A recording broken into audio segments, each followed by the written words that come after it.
ត្រូវបានបញ្ចប់វាមិនអាចត្រឡប់ដូចដើមវិញទេទោះបីខ្ញុំនៅនឹកនៅស្រឡាញ់គេក៏ក្តីស្នេហ៍មួយនេះមិនអាចបកក្រោយព្រោះបេះដូងគេបានអស់ចិត្តស្រឡាញ់មុនពេលខ្ញុំចាក់ចេញគេមានថ្មីហើយ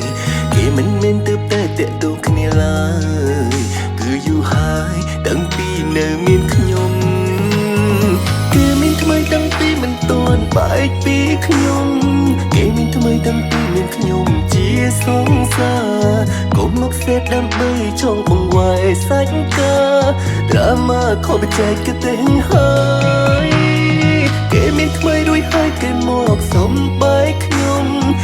មិនយំហើយក៏មិនរករឿងគេឡើយជូនពរឲ្យបានឡើងខាងសួគ៌ជាមួយអ្នកក្រោយខ្ញុំលាហើយលារៀងរហូត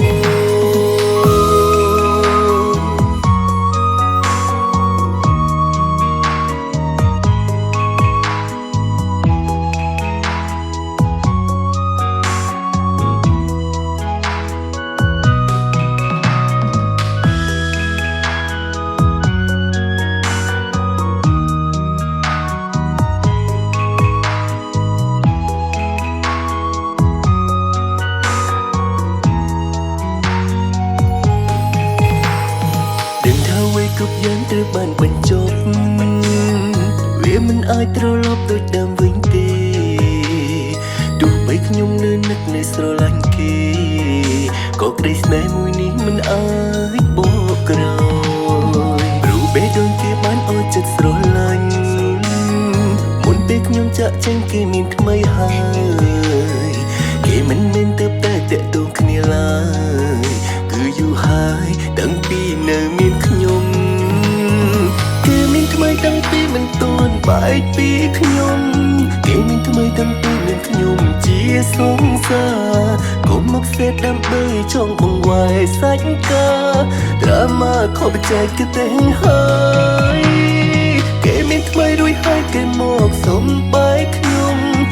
មិនយំហើយក៏មិនរករឿងគេឡើយជូនពរឲ្យបានឡើងខាងសួគ៌ជាមួយអ្នកក្រោយខ្ញុំលាហើយលារៀងរហូតគេមានថ្មីតាំងពីមិនទាន់បែកពីខ្ញុំគេមានថ្មីតាំងពីមានខ្ញុំជាសង្សារកុំមកសេតដើម្បីចង់បង្វែរសាច់កាដ្រាម៉ាខុសបច្ចេកទេសហើយ